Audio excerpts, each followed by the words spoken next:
Eh ben, on va commencer. Merci d'avoir répondu favorablement à notre invitation. Nous ne sommes peut-être pas très nombreux dans la salle. Malheureusement, la ligne du Cévenol étant fermée actuellement, tous nos amis du Sud n'ont pas pu se déplacer, mais un certain nombre seront présents donc en visio et pourront intervenir quand ils le souhaiteront. Donc, l'association Vive le train Cévenol qui a organisé cette conférence remercie vivement la région Auvergne-Rhône-Alpes, notamment la personne de Frédéric Aguilera, vice-président chargé des mobilités et des transports, pour nous recevoir dans l'hôtel de région.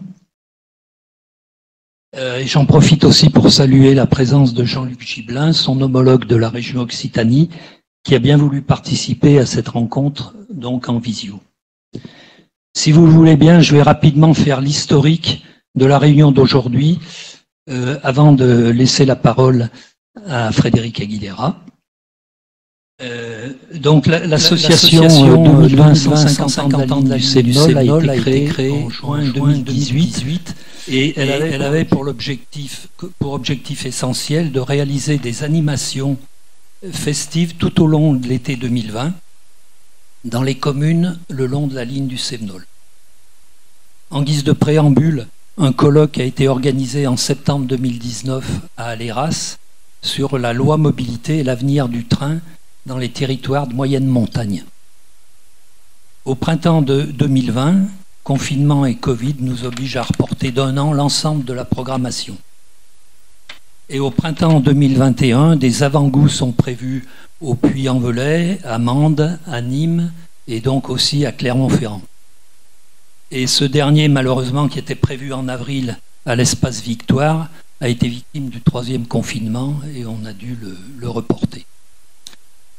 Et donc on l'avait reporté au mois de juin, je crois, et là on a eu une indisponibilité des locaux, donc on a dû reporter encore à nouveau. Et donc on l'avait repoussé au mois de décembre. Au mois de décembre 2021, donc l'ensemble des festivités était terminé. Donc plutôt que de faire un avant-goût, on a pensé faire un post-goût. Et c'est là qu'on s'est tourné vers la région pour demander s'il ne serait pas possible d'organiser donc une conférence dans les locaux de la région. Quand même, pour terminer, un bref rappel des festivités qui se sont déroulées en 2021. Donc, il y a eu d'abord le retour symbolique du Cévenol à Marseille le 4 juillet. On a fait l'inauguration des festivités le 6 juillet à Langogne. Il y a eu un moment très important, ça a été les 8 semaines étapes, riches de beaucoup d'événements, dans 8 communes donc différentes ou groupements de communes, tout au long de la ligne. Alors c'était des conférences, des randonnées, du théâtre, différentes animations. Donc ça a duré tout l'été, en juillet et en août. Et donc les communes, il y avait beaucoup de communes entre Brioude et ça allait jusqu'à la Grand-Combe. On a eu aussi une rando cyclo qui s'est déroulée le 13 août, où les gens ont pris le train à Villefort pour venir jusqu'à Langeac et ils sont repartis de Langeac à Villefort en vélo, en passant dans toutes les gares de la ligne, où ils avaient un ravitaillement d'ailleurs. On a eu une création théâtrale qui s'appelait Cheminot, qui a été joué d'ailleurs avec un véritable autorail qui jouait dans la pièce et qui a été proposé dans 7 gares différentes. Vraiment un spectacle drôle et émouvant et un brin politique aussi. On a eu des animations aussi dans les TER. On a eu 12 animations dans les trains saisonniers qui avaient été mis en place par les 2 régions le week-end pendant l'été. Donc il y a différentes compagnies théâtrales ou musicales locales qui sont chargées de ces animations.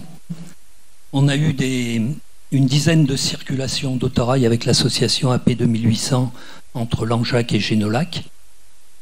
Et on a clôturé les festivités par un festival qui s'est déroulé à Chapauroux, le Nouveau Monde, donc à la fois en Toire et en Lozère, le festival Les Arches, un moment de rencontre et de convivialité grâce à une programmation diverse et de grande qualité. Et on a estimé qu'il y avait à peu près quand même 1 millier de personnes qui avaient participé à ce festival, qui sera reconduit d'ailleurs cette année à Chamborigot. Et donc depuis le 1er janvier, l'association a changé de nom, puisque elle s'appelle maintenant Vive le train Cévenol, avec toujours un double objectif d'organiser et d'accompagner des animations le long de la ligne, mais aussi d'essayer de la développer et de la promouvoir. C'est dans cet esprit que nous vous proposons la conférence d'aujourd'hui. Et la conférence, en fait, c'est peut-être ce qu'on pourrait imaginer pour la ligne du Cévenol dans les années à venir. Donc je laisse la parole à Frédéric Aguilera, qui est vice-président de la région Auvergne-Rhône-Alpes, chargé des mobilités. Monsieur le Président, bonjour. Bienvenue à l'hôtel de région. Je salue aussi mon collègue Jean-Luc Gibelin, qui est en visio. Simplement, puisque je me suis engagé à faire très court, parce qu'on veut attaquer rapidement la conférence et pour respecter les délais, d'une part. D'autre part, vous présenter aussi mes excuses, parce que je serais contraint de partir vers 15h. Parce qu'on avait tout prévu dans les agendas. On a même changé les dates. Et j'en avais juste oublié un petit détail, c'est qu'il y avait une présidentielle la veille, ce qui a des répercussions sur mon agenda aujourd'hui. Donc je vais être obligé, malheureusement, de m'absenter. Vous dire effectivement que je suis très heureux d'être aujourd'hui à vos côtés, qu'avec Jean-Luc, mais il dira certainement un mot, c'est un sujet qui nous occupe beaucoup, cette ligne. On se rencontre et moi d'ailleurs j'ai fait connaissance, et on a appris à travailler ensemble depuis maintenant une petite année avec Jean-Luc sur cette thématique-là, pour effectivement tout mettre en œuvre pour... Si vous parliez de développer, j'allais dire déjà, d'une certaine manière, donner des perspectives d'avenir pour cette ligne. Et ça, si vous le savez tous, c'est des choses, c'est un sujet compliqué avant tout financièrement. Les négociations sont complexes avec l'État, puisque c'est une infrastructure où c'est avant tout à l'État d'investir, à l'État et SNCF Réseau. Les régions, nous considérons que les régions peuvent être là en appui, mais c'est pas aux régions à être en première ligne sur un sujet dont elle n'a pas la compétence, c'est-à-dire les infrastructures.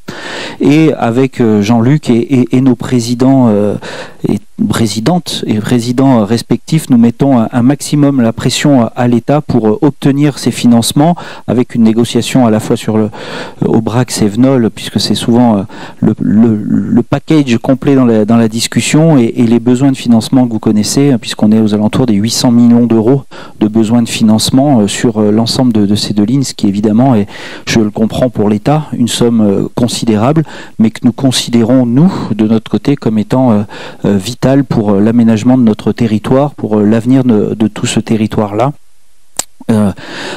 Et puisque maintenant nous sommes à 24 heures, l'élection est terminée, moi je note, maintenant on verra dans la suite, mais je note que le président de la République qui vient d'être élu a dit à 2 reprises, dans sur 3 grands discours, 2 de ses discours, il a expliqué que toutes les lignes et que le chemin de fer était un sujet prioritaire pour lui, qu'il fallait revitaliser le chemin de fer en France, et en particulier tout ce qu'il considère comme les petites lignes. On va voir si maintenant on passe du discours à l'action, mais ça fait partie évidemment, et nous le considérons comme ça, des sujets majeurs en France, justement dans ces besoins de réinvestir, et que l'État puisse se réinvestir. Donc croyez bien en tout cas dans la mobilisation d'Auvergne-Rhône-Alpes sur cette thématique-là, pour négocier au plus près avec l'État, pour que les moyens soient mis, pour que l'on puisse se retrouver de nouveau dans 150 ans, pour évidemment parler de cette ligne majeure pour notre territoire. Voilà ce que je voulais dire un petit peu en introduction. Je ne sais pas si Jean-Luc dit aussi un mot maintenant ou... Ah, il parlera après. Bon, moi je laisserai Jean-Luc conclure alors. Je fais l'introduction et Jean-Luc conclura cette conférence. En tout cas, merci et bravo Président pour à la fois vos actions tout au long de l'année et votre mobilisation sur ce beau sujet.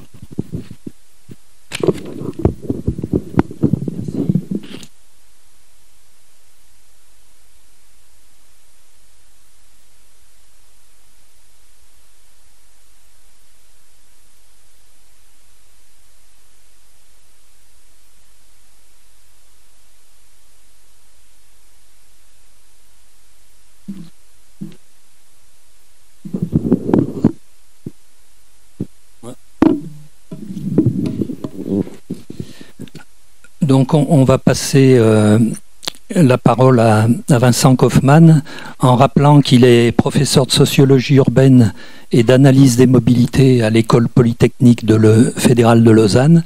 Il est également vice-doyen de la faculté environnement, nature, architectural et construit et directeur scientifique du forum Vie Mobile. C'est une longue carte de visite. Et par ailleurs, il est auteur aussi de nombreuses études, d'articles et d'ouvrages sur la mobilité. On le remercie beaucoup d'avoir bien voulu participer à cet après-midi. Et donc après son intervention, on demandera peut-être à Jean-Luc Gibelin de nous dire un mot et de nous dire ce qu'il en pense. Et puis après, le débat sera ouvert entre nous et on pourra finir par un petit moment convivial dans une salle qui est juste en face, cette grande salle. Voilà. Je vous laisse la parole. Merci. Le micro fonctionne, je crois. Hein. Merci, Monsieur le Président. Messieurs les vice-présidents, mesdames, messieurs, c'est un grand plaisir d'être avec vous cet après-midi pour cet exposé. Alors, je crois qu'il faut que je clique ici pour obtenir, avoir la main. Ça va? On m'entend? On va encore le rapprocher. Voilà. Et puis, je vais mettre sur le plein écran. Hop. Là. Non, c'est comme ça. Tac. Voilà. Bien, donc moi c'est toujours délicat de parler devant un collectif d'associations et de gens qui sont impliqués dans le terrain quand on est quelqu'un issu du monde académique. Parce que forcément, peut-être, d'abord, moi je ne suis pas français, je suis suisse.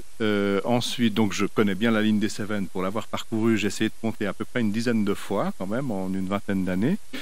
J'adore le Massif central et j'y viens régulièrement en vacances et j'y viens parfois en train, y compris en vacances. Donc voilà, donc il y a peut-être un attachement, voilà, mais un attachement, voilà, à des territoires, ça, voilà, ça fait encore pas la compétence pour en parler en termes d'expérience. Donc ce que je vous propose, ça va, ça va pas du tout. Bon, alors désolé, je vous laisse. Oui, c'est pour qu'ils puissent voir.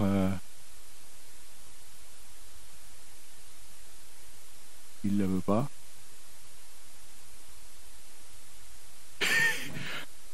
Non, mais je commence et puis ça va s'arranger. Voilà, donc moi je vous propose un exposé qui va être alors un exposé de chercheur nécessairement, c'est parce que c'est ce que je sais faire et qui voilà, cherche à aller vers l'opérationnel. Moi j'ai toujours, ça fait voilà, à peu près 20 ans que je suis professeur à l'école polytechnique fédérale de Lausanne et j'ai toujours eu ce souci de travailler, voilà, ou plutôt de mener des travaux de recherche qui peuvent être utiles au terrain et d'essayer même parfois de les traduire pour qu'ils soient appropriables par des gens de terrain. Donc moi je vais vous présenter un certain nombre de travaux qui ont été menés à l'EPFL ou dans le cadre du Forum Vie Mobile qui a été cité. Le Forum Vie Mobile, c'est un petit institut de recherche sur la mobilité qui est une fondation en fait qui a été créée par la SNCF et pour laquelle j'ai une mission de direction scientifique depuis maintenant une dizaine d'années. Donc voilà, allons-y tranquillement. J'espère que voilà, ça a l'air de fonctionner. Alors je vous propose un exposé en deux temps. D'abord un premier temps sur le train et son futur, qui sera beaucoup plus large que simplement la ligne des Cévennes, mais parce que je crois qu'avec ce qui est en train de nous arriver avec la crise climatique, et c'est pas du tout un propos politique que je tiens, je reste vraiment dans la posture du scientifique, je pense que là, le train sera une des colonnes vertébrales, sinon la colonne vertébrale des mobilités décarbonées du futur. donc, peut-être un premier temps autour de cette question-là. Puis dans un deuxième temps, je voulais revenir sur la ligne des Cévennes, parce que je pense que c'est un axe qui peut être potentiellement structurant pour des mobilités du futur. Et je le ferai en deux temps. D'abord, en m'intéressant peut-être à l'offre, à ce qui pourrait être optimisé, amélioré.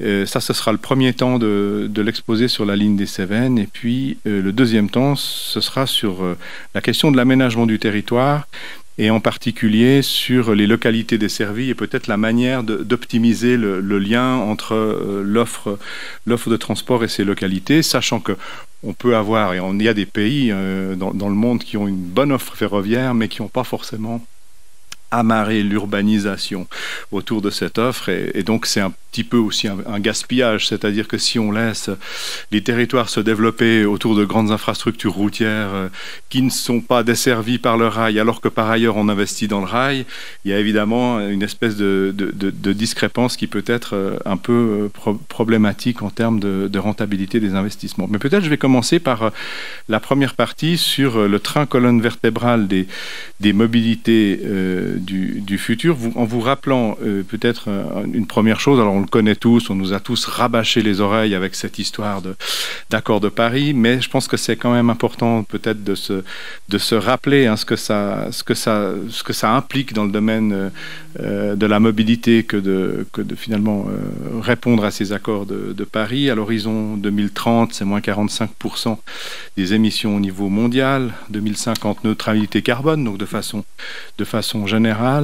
Le secteur de la mobilité, il est en première ligne puisque c'est le premier secteur émetteur dans la plupart des pays occidentaux et en France également, si on y intègre l'avion, évidemment. Là, ça fait partie aussi du secteur. Il n'y a pas de raison de sortir l'avion. Quand on regarde les prévisions de l'OCDE, eh bien, on voit qu'on est sur des prévisions encore de croissance de la demande et des émissions. Et donc, et plus généralement, ce domaine des transports et de la mobilité, il y a des domaines où on fait déjà on a des baisses d'émissions quand même régulières.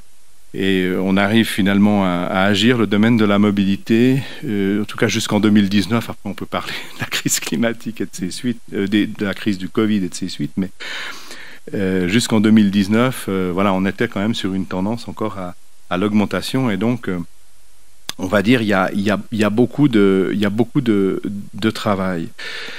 Alors, l'ONU, ça c'est la dernière ligne de ce slide, a identifié 3 leviers d'action dans le domaine de la mobilité pour essayer d'atteindre cet objectif de neutralité carbone. Donc bon, c'est en anglais, même si le français est une langue officielle des Nations Unies, mais c'est pas très important, je pense, en l'occurrence. Donc, ils ont identifié trois grands leviers. Improve, le dernier, c'est l'amélioration technologique, en disant, on va... Voilà, la technologie, le passage à l'électrique, un certain nombre, la captation de carbone, toute une série d'innovations technologiques vont nous aider dans le domaine de la mobilité pour atteindre cet objectif. Donc ça, c'est un des leviers. Mais ce que nous dit l'ONU, c'est que ce levier-là ne suffira pas pour atteindre les objectifs et qu'il est nécessaire et même l'ONU insiste sur les 2 autres, de combiner avec deux autres leviers.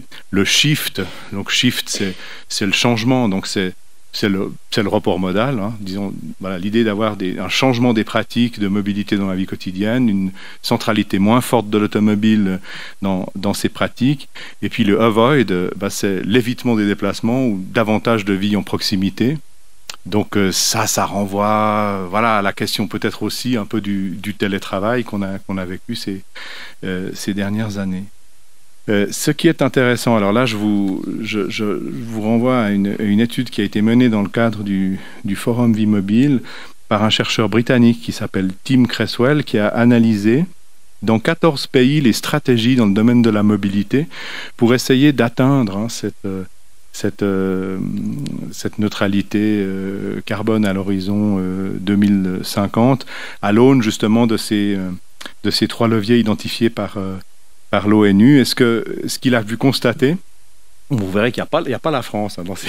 Donc, le Forum Vie Mobile travaille vraiment à l'international. On a mené par ailleurs une autre étude spécifiquement sur la France, mais qui aboutit au même constat. C'est toutes ces études, si elles vous intéressent, je pourrais vous communiquer le lien. C'est des études qui sont en ligne, qui sont en libre accès. Ce qui ressort de son travail et que je trouve, c'est un constat qui est effectivement extrêmement préoccupant, c'est que dans l'immense majorité, sinon dans tous les pays qu'il a pu analyser, vous voyez, c'est des pays du monde entier, finalement, on ne mise pratiquement que sur la technologie pour essayer de se sortir du problème climatique dans le domaine de la mobilité. Donc ça, c'est un premier constat qu'il fait qui est redoutable. Et il relève aussi, ce chercheur avec son équipe, que il y a quelques pays dans lesquels effectivement il y a des mesures qui sont préconisées en matière de report modal et d'évitement des déplacements. Mais ce qui relève, c'est que d'une façon générale, c'est des espèces de mesurettes, c'est-à-dire il y a des dans les documents politiques qu'il a pu dépouiller. Donc il s'est vraiment, il a dépouillé l'ensemble des stratégies pour chacun des pays. Il l'a décliné aussi au niveau local. Hein.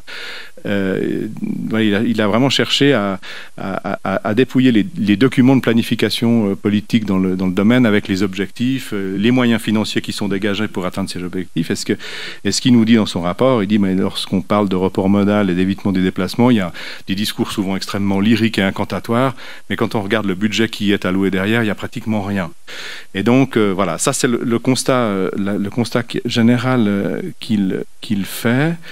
Et qui est, je trouve, un peu préoccupant, c'est-à-dire que alors peut-être que les choses sont en train de changer, je pense qu'on l'espère tous, mais je pense que jusqu'à présent, on n'a pas complètement encore pris la mesure de l'importance des transformations nécessaires pour atteindre ces objectifs climatiques. Je pense que ces objectifs, au-delà d'un discours un peu convenu, où on dit oui, les accords de Paris, etc., je pense qu'il ne s'est pas vraiment entré peut-être dans les véritables priorités politiques. Et c'est un constat. Moi, ce que je vois aussi comme enseignant dans une école d'ingénieurs, c'est que c'est sans doute en train de changer extrêmement rapidement. Moi, je vois mes propres étudiants ont une vision radicalement différente de ces enjeux-là que des gens de ma génération ou de nos générations.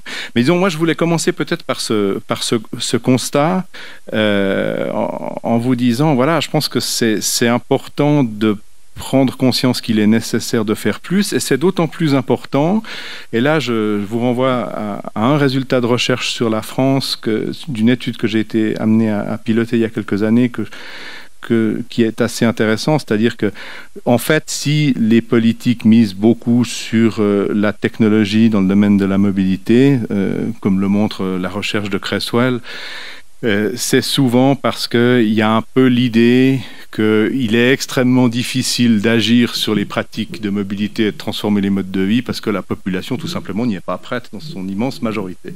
Et notamment en matière d'utilisation des moyens de transport. Or, je pense, et là c'est une typologie, de ce que les gens ont dans la tête quand ils sont amenés à faire un choix de moyen de transport pour se déplacer. C'est une enquête qui a été menée par la Sofres en 2016 sur un échantillon représentatif de la population française de 2000 personnes. Vous voyez, donc c'est un échantillon national, donc évidemment il y aurait des variations entre grandes villes, petites villes, monde rural, bien évidemment, mais vous voyez quand même que les personnes qui sont fortement attachées à l'automobile, qui sont les types qui sont en bleu, là, les automobilistes exclusifs convaincus, ils sont 9%. Les automobilistes exclusifs ouverts qui sont en vert, vous voyez, ils sont 17%. On n'est pas sur la majorité de la population. Et en fait, ce dont on se rend progressivement compte, c'est que oui, dans un pays comme la France et dans beaucoup de pays européens, il y a une forte dépendance à l'automobile. C'est qu'il est difficile de se déplacer par d'autres moyens de transport dans plein de localisations résidentielles. mais c'est davantage une espèce de dépendance liée au territoire que quelque chose que les gens ont dans la tête. C'est-à-dire que quand vous les mettez dans une situation où effectivement il n'y a pas beaucoup d'alternatives, ben, ils se trouvent automobilistes. Mais il y en a peu qui finalement sont des grands convaincus de l'automobile. Et ça, je trouve que c'est assez intéressant. Là, bon, si cette étude vous intéresse, je peux aussi la mettre à votre disposition. Vous avez une part importante de la population, je pense en particulier aux 23% des multimodaux comparateurs de temps, qui sont des gens qui sont assez rationnels vis-à-vis de l'offre et qui se reportent vers les moyens de transport les plus pratiques, les plus rapides, les plus confortables, ceux qui ne sont pas trop chers.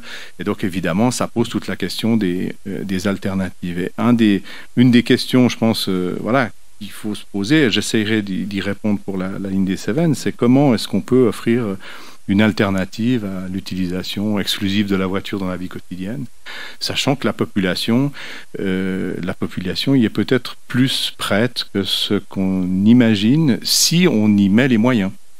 Et donc ça, c'est un premier constat que je voulais vous soumettre. Peut-être pour poursuivre, et comme dernier élément de cette première partie avant d'arriver sur la ligne des Cévennes, je voulais vous donner peut-être une illustration. Je vous ai dit, oui, alors pour atteindre les objectifs de l'accord de Paris en matière de mobilité en 2050, la technologie ne suffit pas. Donc, ok, on veut bien le croire sur parole. Là, je voulais vous en faire un petit peu la démonstration pour le cas de la France, et en vous présentant les résultats d'une étude qu'on avait menée avec une équipe d'experts, et notamment d'experts de la SNCF, mais pas exclusivement, pour la conférence de 2015 sur le climat qui s'est tenue à Paris et qui a donné lieu à la signature de l'accord. Donc c'est quelque chose qui a quelques années, mais je pense que les hypothèses qu'il y a derrière ces scénarios restent tout à fait valables. Il y a 3 grands scénarios d'évolution de la mobilité qui ont été testés dans cette étude. Donc c'est une étude qui a été menée un peu à la manière des groupes du travail du GIEC qui travaillent en conférence de consensus. C'est-à-dire qu'on met des experts et puis on ferme la porte, on leur donne à manger et puis on les laisse sortir que quand ils se sont mis d'accord. Et donc parmi les experts, il y a des spécialistes de la route, il y a des spécialistes du rail. Il y avait, je me souviens de son nom parce que son nom m'avait frappé, il y avait Monsieur Pex qui était le responsable de la prospective demande SNCF, qui faisait les modélisations. Voilà, donc on s'est retrouvés et nous on était coordinateurs, l'équipe de l'EPFL. Et il est ressorti de cette démarche. Et puis l'idée, c'était vraiment de faire des scénarios qui soient plausibles, parce qu'on peut toujours imaginer des scénarios qui sont complètement utopiques, c'est-à-dire commencer à tirer des traits, disons voilà, on descend la part modale de temps, et puis voilà, ça veut dire que la population se déplace beaucoup moins, etc. Mais si c'est pas réaliste par rapport aux professions que font les gens, par rapport aux espaces de vie, ça n'a pas tellement de sens de faire ça comme ça. Donc on a vraiment essayé d'imaginer des scénarios pour la France qui avaient un certain réalisme, et donc on est tombé sur ces 3 scénarios. Alors après, il y a les équipes de communication qui sont passées derrière, donc c'est pour ça que vous avez des noms très simples. Donc ultra-mobilité, on continue dans un monde où on se déplace beaucoup, vite, loin et souvent. Donc avec ce slogan, toujours plus vite, toujours plus loin. L'infléchissement à l'horizon 2050 se fait effectivement par la technologie et puis par une amélioration du ferroviaire sur la longue distance. Ça, c'est le premier scénario. Deuxième scénario, qu'on a appelé altermobilité, c'est un scénario où la mobilité d'une façon générale reste très importante dans la population, mais elle se reporte de façon assez sensible vers d'autres moyens de transport que l'automobile. Vous savez actuellement, et c'est particulièrement le cas dans des populations jeunes, l'utilisation de l'automobile n'est plus si appréciée qu'auparavant, parce que simplement, en voiture, on conduit, il faut conduire, et puis quand on conduit, on peut rien faire d'autre. On peut notamment pas être connecté, on peut pas téléphoner, on peut pas, voilà. Et donc voilà, c'est assez intéressant de voir que pour une partie des moins de 30 ans, c'est une raison voilà, de choix modal qui n'a rien à voir avec l'écologie d'ailleurs, mais qui pourrait pousser à utiliser d'autres moyens de transport. Donc ces tendances qui sont un peu des tendances émergentes, plus la sensibilité à l'environnement, on les a effectivement regroupées dans ce scénario en disant il y a une appétence avec l'utilisation d'autres moyens de transport que la voiture, et donc il y a un report modal assez important qui se développe, et donc c'est ce deuxième scénario, se déplacer autrement. Troisième scénario, proxy mobilité. Alors c'est marrant parce qu'avant la pandémie, moi, quand j'en parlais, je prenais toujours des pincettes en disant ouais, il est un peu utopique. C'est effectivement le scénario qui est le plus en rupture. C'est un scénario qui dit les déplacements. On a une part importante de la population qui souffre de se déplacer vite, long et souvent parce que c'est fatigant, parce que ça coûte très cher. Parce que en fait, ça s'est un petit peu retourné contre les individus. Voilà, cette espèce d'idée de liberté est devenue assez largement une espèce de contrainte pour certains. On n'a pas forcément envie de se retrouver dans un embouteillage pendant 1 heure le matin pour aller bosser parce qu'on doit être à 8 heures dans le centre-ville parce que voilà, on n'a pas l'horaire flexible, etc. Et donc là, l'idée de ce scénario, c'est de dire on vit dans un monde où les personnes se déplacent beaucoup moins et c'est beaucoup plus les objets qui se déplacent. Donc c'est un monde de télétravail, c'est un monde de téléachat, c'est un monde où voilà, on achète ses livres, ils arrivent par la poste, etc. Donc ça n'est pas... c'est vraiment un scénario. Alors c'est un scénario qui a été développé par des chercheurs américains avant la pandémie, puis d'une certaine manière on l'a un petit peu vécu, toutes et tous pendant cette période pandémique. Et donc on l'a appelé qualité de vie de la proximité, parce qu'effectivement on peut beaucoup mieux maîtriser son rythme de vie si on reste voilà, dans la proximité, qu'on a moins besoin de se déplacer. Ça a évidemment aussi des conséquences sur les déplacements que l'on effectue et les moyens de transport que l'on utilise. Là où je voulais en venir, c'est évidemment le chiffrage de ces scénarios en termes de volume. Alors là, c'est du trafic en milliards de voyageurs kilomètres qu'on a à l'horizon 2050 par rapport à une référence 2013 qu'on avait étudiée à l'époque où on a sorti ce rapport. Donc là, vous voyez la partie rouge, c'est la part de l'automobile. Vous voyez que dans les 3 scénarios, vous avez par rapport à la situation de référence de 2013, où vous avez 72,6% des voyageurs kilomètres qui se déplacent en automobile. Vous voyez qu'on passe à 68% dans ultramobilité, 52,5% dans Alter et 43,5% dans Proxy. Donc là, dans les 3, on a un report modal d'une certaine manière de l'automobile vers d'autres moyens de transport. Mais vous voyez, la taille des ronds représente le volume total de déplacement. Évidemment, le volume total est très différent. Donc ça, c'est aussi un élément qui ressort assez fortement. Et puis, vous voyez aussi que la part du train est aussi assez contrastée, de 10,6 points en 2013, elle passerait à 9,5 dans l'ultramobilité, 15% altermobilité et 15% dans proximobilité. Donc voilà, c'était pour vous montrer 2 choses que je voulais passer un peu de temps là-dessus. C'est que d'abord, on voit qu'on est à un moment où, quand on essaye d'imaginer l'avenir, compte tenu de la mobilité, compte tenu des inconnus voilà, face auxquels on se trouve, notamment au niveau climatique, et les choix politiques qui devraient être, ou qui sont en train d'être faits, on voit qu'on a effectivement un panel de possibilités assez large, et que dans tous les cas, voilà, on voit que l'automobile est un moyen de transport qui reste important dans les 3 scénarios, mais à des degrés divers et à des volumes de kilomètres très divers. On voit aussi que le train a une importance, à part dans l'ultramobilité, où il est quand même en croissance, il perd en pourcent, mais quand on regarde en volume total de déplacement, ça augmente quand même. On a une augmentation dans tous les scénarios. Et puis surtout, et c'est là où je voulais en venir, il y a le seul de ces 3 scénarios qui atteint l'objectif de l'accord de Paris, c'est le 3e, c'est le proxy mobilité. Et donc, c'était pour vous illustrer, voilà, que donc dans les 3, on a des hypothèses sur le développement de l'électrique, des hypothèses technologiques, mais ça ne suffit pas. On a vraiment besoin des 3 leviers pour atteindre les objectifs.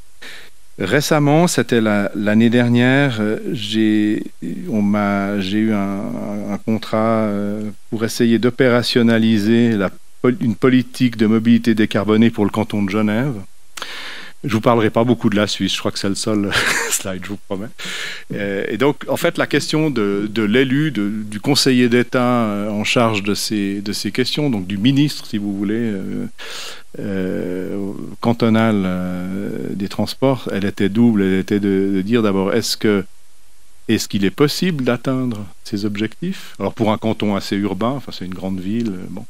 Et si c'est possible, quelles sont les différentes mesures qui doivent être prises? Et on est arrivé, après une année d'études sur la question, à ces 9 familles de mesures, vous voyez, qui renvoient à avoid, shift et improve, et puis qui renvoient aussi évidemment à la question des pratiques, de l'offre et des morphologies urbaines, mais aussi à la question des valeurs et croyances, c'est-à-dire que on a besoin pour y arriver aussi d'avoir peut-être une nouvelle culture de la mobilité. On est quand même encore souvent dans des modèles où on valorise le lointain, l'avion, la voiture. On n'en est pas encore complètement sorti, et ça fait aussi partie des éléments sur lesquels sans doute il convient de travailler. L'étude, j'ai l'autorisation de vous présenter ce slide, mais elle n'a pas encore été publiée. Et je ne sais pas si elle le sera un jour. Mais c'était passionnant à faire. Donc on en arrive à cette question, de se dire, si on doit essayer d'aller dans le sens de davantage de vie en proximité, du report modal et autres, eh bien ça pose la question de la politique d'aménagement du territoire, au centre des dispositifs. La question d'une politique des transports multimodales également. Ça place le train au cœur du dispositif. Le train est quand même le seul moyen de transport qui peut potentiellement permettre d'aller vite et loin, à part l'avion évidemment, mais qui pose d'autres problèmes, et qui peut donc être une alternative à l'automobile sur de longues distances. Et donc voilà, on en arrive à... Voilà, c'est un petit peu ce qu'il y a dans le rapport pour le canton de Genève, mais qui est peut-être sur ce plan-là une évidence d'une certaine manière, c'est que pour atteindre ces objectifs climatiques, ça va à la fois avec un renforcement des infrastructures ferroviaires pour assurer la longue distance, une politique d'aménagement du territoire. Je vous ai mis cet affreux mot, entre guillemets, de décentralisation concentrée. Ça, c'est une traduction de l'allemand. C'est des politiques d'aménagement du territoire dites de décentralisation concentrée sont nées en Allemagne dans les années 70. Elles ont aussi été appliquées en Suisse.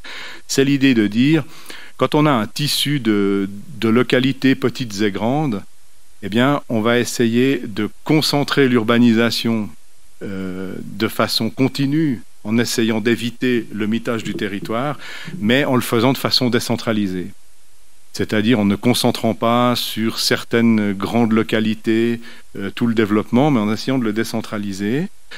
Alors ce qui implique évidemment une politique d'infrastructure au niveau des transports collectifs et autres. Alors ça a été c'est une politique qui a été menée quelques années. Toute l'idée qu'il y avait derrière, c'était de dire, ce qu'il faut essayer de faire dans cette décentralisation concentrée, c'est d'avoir des espèces de noyaux urbains qui sont suffisamment grands pour qu'on puisse y rentabiliser des commerces et des services. Et donc, je me souviens, il y avait des tables où on disait, un supermarché, il vient s'il y a 6000 habitants. Sinon, on n'arrivera pas à le faire venir. Parce que c'est pas rentable. Et donc tout l'enjeu, c'était de dire, essayons d'imaginer un tissu territorial qui permet d'atteindre ces espèces de masse critique, de façon à pouvoir équiper localement le territoire, et donc le développer de façon, d'une certaine manière, un peu concentrée, mais de façon décentralisée à l'échelle globale. Donc on en arrive à cette question effectivement de arriverait-on à avoir ces territoires suffisamment bien équipés dans la proximité pour pouvoir trouver quelque part tout sous la main. Là vous avez c'est Lausanne, c'est un quartier, donc on a tiré 2 isochrones, un à 15 minutes et un à 25 minutes, marche transport collectif, depuis le quartier qui est situé proche du centre-ville, sous la gare de Lausanne, le quartier dit de Sougar. Et ce que vous voyez, pour ceux qui connaissent cette agglomération, c'est que dans ce quartier de Sougar, en un quart d'heure, en gros, vous avez accès à la moitié du centre-ville, et puis à 25 minutes, vous avez accès à pratiquement toute l'agglomération. Donc, c'est pas très grand à Lausanne, 120 000 habitants, la ville-centre. Donc, on n'est pas dans une grande ville. Toute la question, c'est de savoir ça. Évidemment, dans une ville de 120 000 habitants, on imagine bien que que c'est possible. Est-ce que c'est transposable à des territoires plus ruraux? Là, ça, c'est un petit clin d'œil que je vous fais. C'est un livre qui est assez... peut-être certains d'entre vous le connaissent. La France en 20 minutes, qui est un livre qui était sorti, c'était les éditions Autrement qui avaient sorti ça... Il y a une quinzaine d'années. Alors c'était la France en 20 minutes de voiture. Et avec toute une série d'indicateurs qui étaient spatialisés. Là, vous avez les hypermarchés à 20 minutes et à 30 minutes. Il y en avait plein d'autres. Si je vous montre ça, c'est pour 2 raisons. C'est d'abord pour vous dire, déjà maintenant, tous les grands opérateurs privés, ils raisonnent comme ça. Quand Auchan doit s'installer quelque part, ils essayent de maximiser le bassin de chalandise au niveau du nombre d'habitants à 20-25 minutes. C'est comme ça qu'ils se localisent dans le territoire. Donc ce raisonnement, il existe depuis longtemps. Peut-être que le changement de culture à promouvoir, ce serait de le faire non plus sur la base des flux routiers, mais en fonction des systèmes de transport collectif. Vous voyez juste une chose qui est intéressante sur cette carte, c'est que vous savez tous où est la ligne des Cévennes, donc j'ai pas besoin de vous montrer. Finalement, elle est pas dans l'ère des hypermarchés à 30 minutes, très très largement, ce qui lui donne un atout. C'est-à-dire que ça permet aussi du commerce local à moins de concurrence, d'espèce d'immense concentration marchande, du simple fait que la population n'est pas proche de ce type d'infrastructure. Voilà, j'arrive tranquillement à la fin de la première partie de mon exposé. Peut-être avec 2 éléments qui feront le lien avec la deuxième partie sur le Cévenol. Quand on regarde l'utilisation des transports publics en France en fonction de la taille de l'agglomération de résidence, donc ça c'est un tableau, c'est issu d'une enquête de l'Obsoco pour Chronos, qui est une boîte de consultants dans le domaine d'experts dans le domaine de la mobilité notamment et du territoire. Vous voyez une chose qui est assez frappante, c'est que n'utilise jamais les transports collectifs. Vous êtes à 50% de la population en commune rurale. Et puis dans les agglomérations de 2 à 5 000 habitants, vous êtes à 53%, puis encore à 50% dans des agglomérations de 5 à 19 000 habitants. Et puis que l'utilisation régulière du transport en commun, elle stagne aussi. Vous voyez, il faut dépasser les agglomérations de plus de 100 000 habitants pour arriver à une augmentation. Si je vous montre ça, c'est pour vous dire, évidemment, dans des communes rurales toutes petites, il n'y a sans doute pas grand-chose à faire. Mais par contre, dans des agglomérations de 5 000 habitants, ou même dans des villes entre 3 et 5 000 habitants, il y a certainement beaucoup à faire. Parce qu'on a précisément, potentiellement, un tissu de proximité assez riche. Et s'il y a une desserte par les transports collectifs, il n'y a pas de raison qu'elle ne soit pas utilisée. De facto, ce que l'on voit, si on compare la France à d'autres pays européens, là, je ne le comparerai pas avec la Suisse parce que je pense que ce n'est pas une comparaison pertinente, mais plutôt avec l'Italie ou avec l'Allemagne, on voit que sur des localités italiennes qui ont ce type de taille, l'offre de transport collectif est beaucoup plus importante dans ces pays. Et je voulais juste peut-être finir avec ça avant d'arriver sur... peut-être la ligne du Sevenol, quand on compare l'Allemagne et la France sur les dessertes de transport public dans le monde rural, donc y compris les petites localités, donc hors agglomération, on voit que la France possède une offre de transport en commun dans 50% des cas, contre 60% en Allemagne, c'est à peu près pareil, j'entends. Mais par contre, ce qui est intéressant, c'est de voir que en France, dans ce type de tissu, l'offre est beaucoup moins tournée vers le ferroviaire qu'en Allemagne, et ça se traduit dans l'utilisation des transports publics, notamment dans les petites villes. Et ça me fait la transition parfaite vers le deuxième temps de mon exposé, parce que précisément, je pense que dans des petites villes, on peut avoir un potentiel assez important de développement, et notamment pour le ferroviaire. Peut-être, alors, pour rentrer sur la question de la ligne des Cévennes, vous voyez, j'ai mis ce titre, la ligne des Cévennes, un axe potentiellement structurant pour les mobilités du futur. Je voulais commencer par vous faire part du résultat d'une recherche qu'on avait menée à l'EPFL, que j'avais pilotée dans mon laboratoire avec le bureau SMA, que peut-être certains d'entre vous connaissent, qui est un bureau d'ingénierie spécialisé dans le ferroviaire. En fait, cette étude, elle avait été commandée à l'époque par RFF, quand RFF existait encore, par rapport à l'introduction du cadencement ferroviaire en France. C'est-à-dire que la question que posait RFF, c'est de dire qu'est-ce qu'on peut attendre de l'introduction du cadencement en termes de réactivité de la demande. Et donc, alors, je ne vais pas vous parler de ces résultats-là parce que, mais il y a quand même, donc ça nous a amené à travailler sur le réseau ferroviaire français, de comparer avec d'autres réseaux qui avaient le cadencement, puis d'essayer d'identifier les variables d'offres de transport qui sont décisives dans le choix du train plutôt que de la voiture pour se déplacer. Donc puis après, on avait regardé pour chacune de ces variables, ce que pouvait changer le cadencement ou pas, parce qu'évidemment, il y a une série de variables sur lesquelles ça ne change rien. Donc, on était tombé sur ces 6 variables, donc c'est basé sur une revue de la littérature et toute une série d'investigations qu'on avait menées à l'époque. Donc, il y a la disponibilité spatiale de l'offre, et temps de parcours, la disponibilité temporelle. Est-ce qu'il y a des trains qu'aux heures de pointe, ou est-ce qu'il y a une offre sur l'ensemble de la journée? L'appropriabilité de l'offre, est-ce que l'horaire change tous les jours ou est-ce qu'il est régulier? Donc on peut se le mettre dans la tête une fois pour toutes, et donc on sait quand il y a des trains, donc c'est beaucoup plus facile de s'organiser. La question du confort, et notamment la possibilité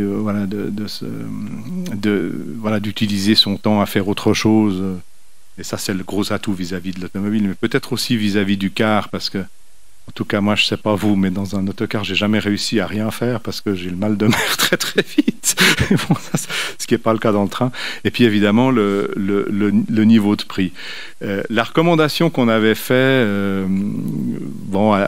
à l'époque, qui était un peu en marge de la question de l'introduction du cadencement, mais pour la France, en comparaison internationale, c'est que il y avait plusieurs facteurs qui étaient très bien en comparaison internationale, et c'était notamment la question du confort et la question du prix.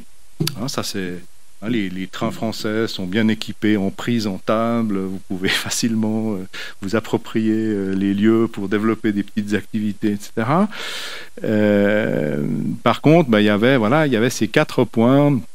Les temps de parcours dans les relations de porte-à-porte, la disponibilité temporelle et par la continuité de l'offre, notamment la question des déplacements en soirée, améliorer la disponibilité spatiale en jouant beaucoup plus sur les effets de réseau, c'est-à-dire en n'ayant pas des réseaux qui sont séparés, mais des réseaux qui sont en correspondance.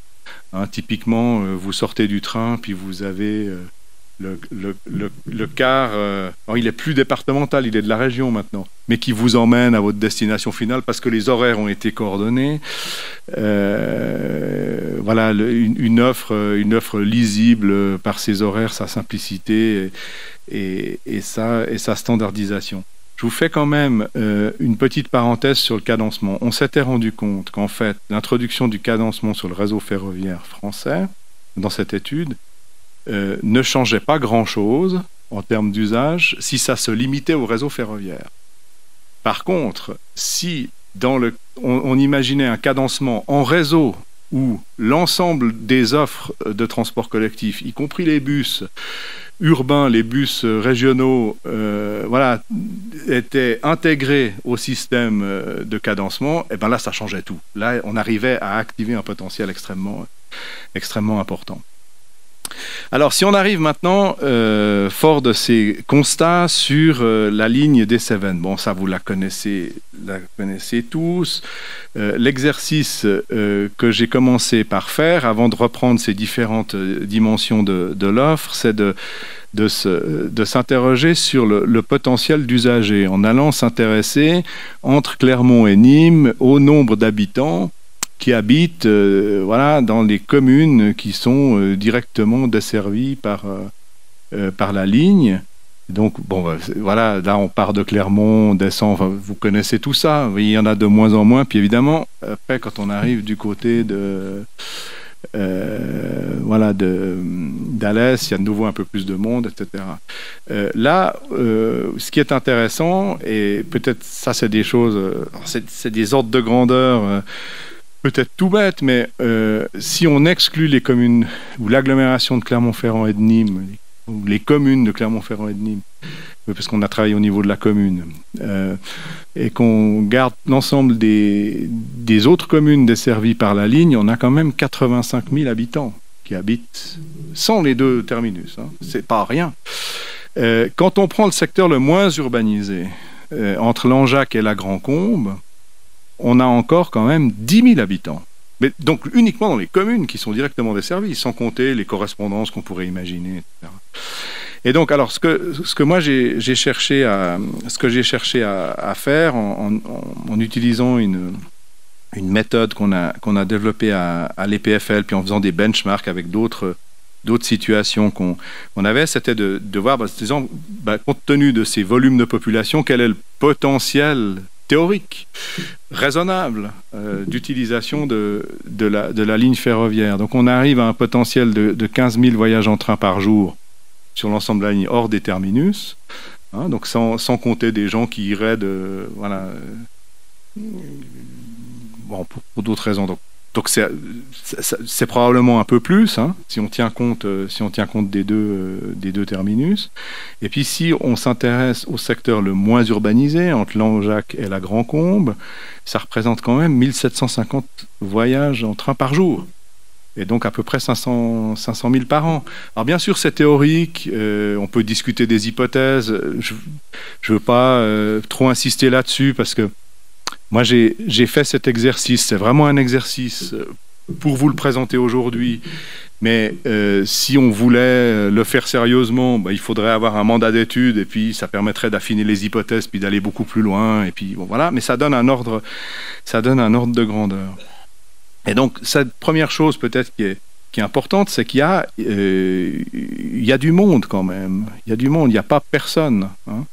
Et donc, la question, c'est de savoir comment est-ce qu'on peut attirer ces gens vers le rail. Alors, si on reprend les différents facteurs que j'ai identifiés tout à l'heure, comme étant des facteurs problématiques pour la France, si on essaie de voir concrètement ce que ça veut dire sur cet axe de la ligne des Cévennes.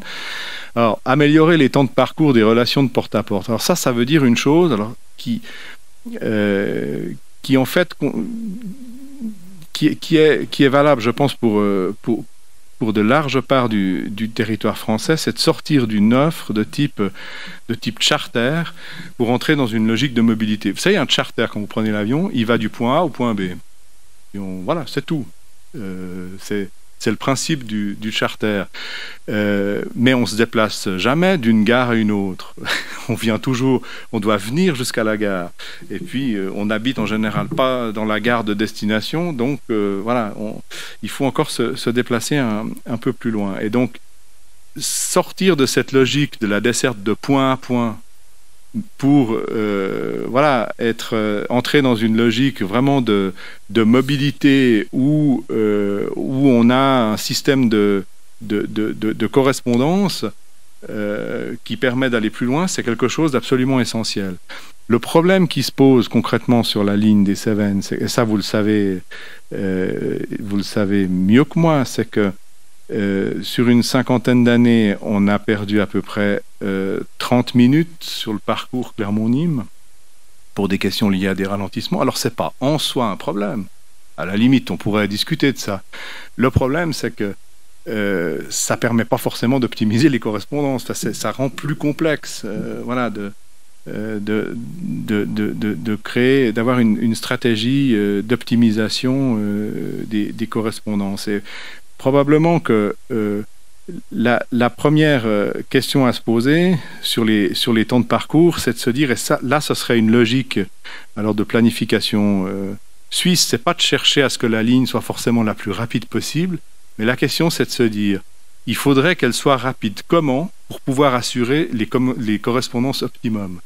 Il faudrait réussir à faire Clermont-Nîmes en combien de temps pour que quand on arrive à Nîmes, on a toutes les bonnes correspondances qui nous distribuent sur le littoral méditerranéen. Et même chose à Clermont, et puis évidemment sur les gares intermédiaires. Et d'investir en fonction. Peut-être, je dis n'importe quoi, peut-être qu'on va se rendre compte que sur le tronçon, je sais pas moi, Brioude-Langeac, si on gagne 5 minutes ou 10 minutes, là, ça nous permet d'avoir de bien meilleures correspondances sur toute une série d'autres services, et donc ça vaut la peine d'investir là, mais peut-être pas ailleurs. Et donc d'avoir alors évidemment, c'est des choses qui doivent être étudiées très finement, mais là, il y a sans doute un potentiel d'amélioration. Concernant la disponibilité spatiale. Là, je vous disais tout à l'heure, quand on a fait l'étude sur l'introduction du cadencement en France, on s'est rendu compte que les grands gains étaient liés au fait qu'on incluait dans le système du cadencement non seulement le ferroviaire, mais tous les autres transports collectifs. Et donc, alors là, déjà sur le ferroviaire, ça veut dire que concrètement, pour activer là, le potentiel qu'on a identifié là, de 15 000 voyageurs jour, si on a des bus en correspondance dans les gares qui desservent le local, on arrivera certainement à les optimiser, mais on peut encore aller plus loin en ayant des correspondances. Alors, la ligne de Bessèges va rouvrir bientôt, donc d'avoir des bonnes correspondances depuis Alès vers Bessèges et Saint-Ambrois. Niveau de batterie est faible, il ne faudrait pas que l'ordinateur s'arrête. Je ne sais pas si on peut le mettre sur le... Mende depuis la Bastide, Le Puy depuis Saint-Georges-d'Aurac, Murat, le Lioran, Aurillac depuis Arvan, etc. Et puis il y a aussi toutes les lignes de bus, bien évidemment. Et donc, l'idée là, c'est de dire, le Cévenol est au cœur d'un système de transport où la disponibilité spatiale, c'est de se dire,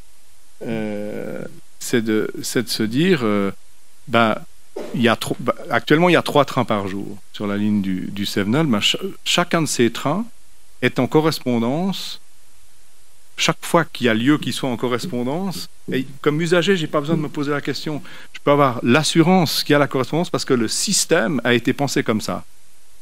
Et donc, voilà, et on a adossé les horaires les uns sur les autres et on rabat finalement sur cette ligne, et ça permet d'avoir un principe d'assurance d'un transport, voilà, qui permet voilà, d'aller au-delà de la ligne elle-même.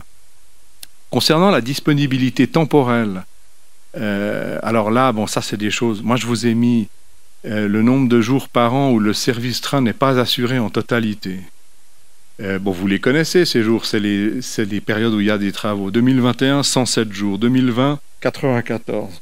2019, 100 jours. 2018, 120 jours. 2017, 112 jours.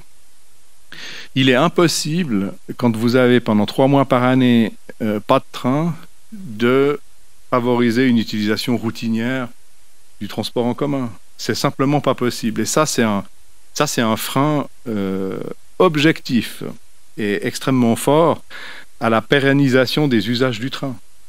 Et c'est vraiment dommage.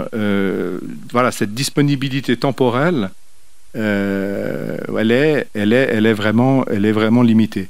En plus, il y a une autre question, mais ça, c'est quelque chose qui peut peut-être être résolu avec la réintroduction d'un train de nuit, c'est le transport en soirée. C'est-à-dire que, évidemment, que pouvoir partir de Clermont-Ferrand à 20h30 en train pour rejoindre toute une série de ces petites villes, il n'y a pas besoin d'aller jusqu'à Nîmes, probablement, à part si on est en train de nuit, peut-être, mais bon. Mais voilà, ça, c'est des choses qui peuvent s'étudier beaucoup plus finement, mais certainement, je ne sais pas, en tout cas jusqu'à Langeac, enfin bon. Même chose depuis Nîmes, remonter probablement... en tout cas jusqu'à Mende, enfin la Bastide, Mende, peut-être au-delà. Voilà, d'avoir un service qui permet vraiment de développer des programmes d'activité et puis de pas buter sur un dernier train qui est très très tôt. Et donc qui en fait a pour conséquence que si on n'a pas de train au retour, eh ben, on prend la voiture à l'aller aussi. C'est des choses qui sont extrêmement basiques, mais je pense que là, elles ont vraiment toute leur pertinence. Sur l'appropriabilité de l'offre, lisibilité, simplicité, standardisation, ben là, on retombe sur l'idée du réseau en disant si on a une espèce de systématique dans les correspondances dans les principales gares, que ce soit pour du bus ou que ce soit pour du train, eh bien, et que les horaires sont tous les jours pareils, parce que ça c'est aussi, eh bien, ça facilite énormément le travail de l'usager, si je peux parler comme ça. Donc voilà les différentes choses sur lesquelles je suis arrivé en commençant à approfondir peut-être ces questions liées à la qualité de l'offre sur la ligne des Cévennes. Alors voilà, tout ça demanderait à être approfondi, mais il est certain que ces différentes mesures, elles permettent d'activer le potentiel d'usage du train qu'on a grossièrement identifié au départ. Peut-être pour synthétiser de façon un peu plus claire, il y a, je pense, si on essaie de résumer trois cibles qu'on peut privilégier. Il y a la mobilité de la vie quotidienne, avec les motifs études, travail, visite, administration. La vie quotidienne, c'est pas forcément les voyages qu'on fait tous les jours, c'est ce qui est relié à notre vie quotidienne. Quand on va chez un spécialiste, un médecin spécialiste à Clermont-Ferrand, puis qu'on habite loin, puis qu'on prend le train, c'est aussi un déplacement de la vie quotidienne. Il y a la mobilité occasionnelle de loisirs, les visites culturelles, les sorties entre amis, les randonnées. Bon, évidemment, il y a aussi le tourisme dans cette catégorie, mais ça concerne aussi les habitants. Puis il y a évidemment la mobilité de longue distance pour les déplacements professionnels ou les déplacements privés impliquant des nuitées. Et là, le train de nuit aurait vraiment tout son intérêt. Pour pas faire trop long et monopoliser la parole, je voulais encore vous parler peut-être d'aménagement du territoire. C'est-à-dire que j'ai insisté dans la première partie de mon exposé sur la question de la proximité, sur la ville, le territoire à un quart d'heure, le territoire de vie de proximité, etc. Je pense que c'est vraiment quelque chose qui est complètement complémentaire à l'amélioration d'une offre ferroviaire. Je vous mets juste un résultat d'une enquête qu'on avait menée dans les travaux préparatoires des 3 scénarios que je vous ai montrés tout à l'heure, la proximobilité, altermobilité et ultramobilité pour la France. Vous avez 68% des personnes qui ont été interrogées dans le cadre d'une enquête qu'on a menée dans le cadre de cette recherche qui déclarent qu'un de leurs critères principaux de choix résidentiel, c'est la proximité. De ce qu'il y a, enfin, alors là, c'est des commerces et des services, de l'emploi. Enfin, il y avait vraiment. Et ça, c'est des choses qu'on a pu retrouver dans d'autres études qui ont été menées par le Forum Vie Mobile. Là, il y a vraiment une demande, et ça montre à quel point peut-être aller retrouver des notions qu'on a un petit peu oubliées, comme cette décentralisation concentrée, cet horrible mot, ça pourrait être tout à fait pertinent. Et alors, comment le faire concrètement? Je pense que ça amène à vraiment travailler sur la gare, en tout cas de 3 manières. La gare comme un pôle multimodal. On a parlé des correspondances. Ben forcément, pour qu'elles soient bonnes, ça se passe à la gare. Mais la gare aussi comme une centralité locale de service. Et puis la gare comme un accès à la mobilité lointaine. C'est-à-dire que ben, voilà, si on a un retour du train de nuit, ou même sur du Clermont-Nîmes, le Clermont-Nîmes, il donne accès à un Clermont-Paris après, ou un Nîmes-Marseille ou Montpellier. Donc voilà, il y a aussi... Et donc c'est ces 3 éléments, je crois, qu'il faudrait réussir à prendre en considération. Là, moi, je voulais vous montrer... Alors, c'est des choses qui sont sans doute évidentes pour vous, mais on parle de monde rural. On dit, de toute façon, cette ligne, elle est hors des agglomérations urbaines, etc. C'est pas tout à fait vrai. Il y a des villes. Il y a des villes et on le voit très bien. Alors bon, Issoire, c'est une des plus grandes. Brioude. Alors, je les ai pas toutes mises. Vous m'en voudrez pas hein, s'il n'y a pas celle où... Langeac. Langogne. Ouais, faudrait que j'arrête bientôt. Ouais. Mais j'en ai encore pour 5 minutes. Donc Villefort, bon, la ville, elle est petite, 650 habitants, elle est en dessous. Bon, y a la Grand-Combe, Alès. Bon, donc on est dans tous ces tissus. On peut discuter sur Villefort sans doute, mais toutes les autres, on peut imaginer des politiques où on fait de la gare un véritable pôle urbain dans des tissus urbains qui ont des qualités de proximité, toutes sortes d'équipements. Voilà, simplement, il ne faut pas que la gare soit cette espèce d'endroit désolé où, quand on s'y rend, on a l'impression que la fin du monde est proche. Parce qu'il y a des arbres sur les voies derrière, qu'il y a l'ancien bâtiment, la halle marchandise qui a le toit, etc. Ça ne fait pas forcément envie. Donc que ça redevienne des lieux de vie et de véritable centralité. Et comme exemple de ça, je ne sais pas si vous connaissez l'exemple de la ligne Merano-Mal en Italie du Nord. Voilà. Moi, je ne voulais pas vous prendre un exemple en Suisse, parce que quand on prend des exemples en Suisse, on pourrait en prendre plein. La réaction est souvent la même, c'est de dire... De toute façon, il y a beaucoup d'argent. Et donc, c'est facile quand il y a beaucoup d'argent. Donc, j'ai fait exprès de prendre un exemple. L'Italie du Nord, c'est pas tout à fait le même contexte. C'est une ligne qui a fermé en 1990 et qui a rouvert en 2005. Et toute une série de recommandations sur la qualité de l'offre, les services en correspondance, mais aussi sur l'urbanisme local.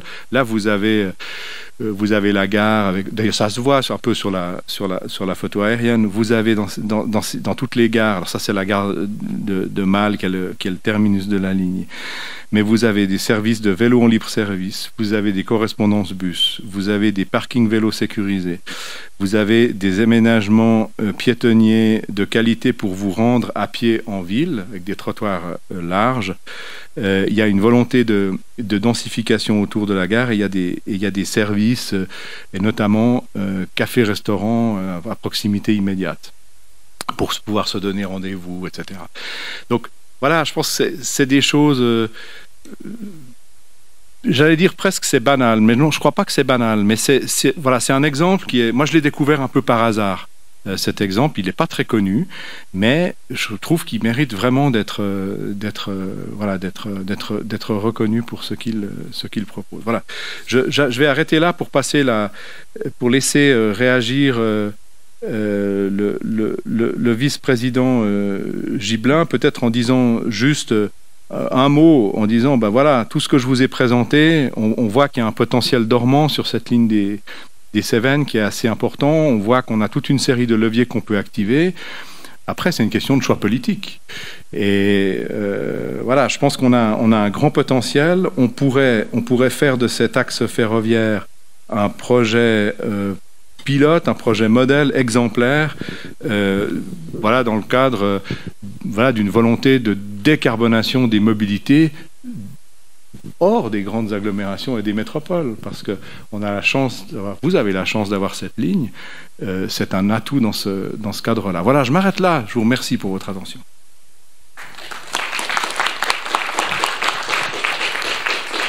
Merci beaucoup à Vincent Kaufmann.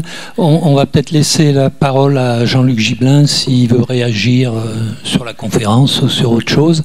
Et puis on aura assez rapidement un petit débat parce que Vincent doit nous quitter parce qu'il a un train à prendre. Et donc c'est quand même intéressant avant qu'il s'en aille de discuter avec lui sur ce qu'il nous a présenté. Voilà, et puis on pourra poursuivre après pendant le moment convivial entre nous. Si on veut aller un peu plus loin dans la discussion. Je vous laisse la parole, Jean-Luc Gibelin. Et merci. Bonjour à toutes et tous. Écoutez, évidemment, les éléments présentés, je n'utiliserai pas le terme employé par rapport à la référence sur la Suisse, mais bon, chacun le connaît. Après, moi, je partage ce que mon collègue a dit tout à l'heure en introduction, Frédéric, sur le fait que c'est un point de travail partagé entre nos deux régions. C'est un engagement politique, c'est le titre de la dernière diapo, et je pense que c'est important d'y revenir. Il y a un choix qui a été fait et qui est maintenant partagé par les deux régions, d'avoir une défense et une promotion des lignes du Massif central, là en particulier de celle du Cévenol, qui est dans une situation plus avancée que ne l'est la ligne de l'Aubrac.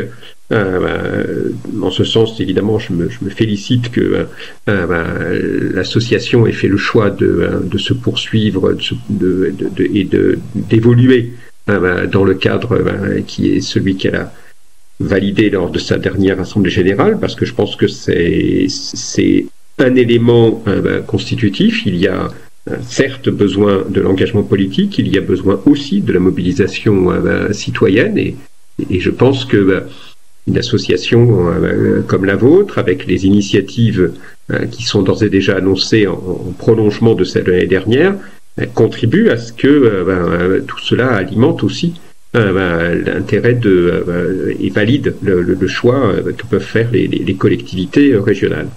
Après, nous sommes dans une situation, ça a été indiqué, je ne peux que le valider moi aussi, nous sommes dans la situation où nous avons besoin de l'engagement de l'État, parce que ce qui a été indiqué tout à l'heure sur le besoin, par exemple, de modifier les conceptions de SNCF Réseau sur le temps des travaux et la conception des travaux, ça relève là typiquement d'une feuille de route que doit donner l'État à SNCF Réseau et de la conception que l'État a des travaux ferroviaires.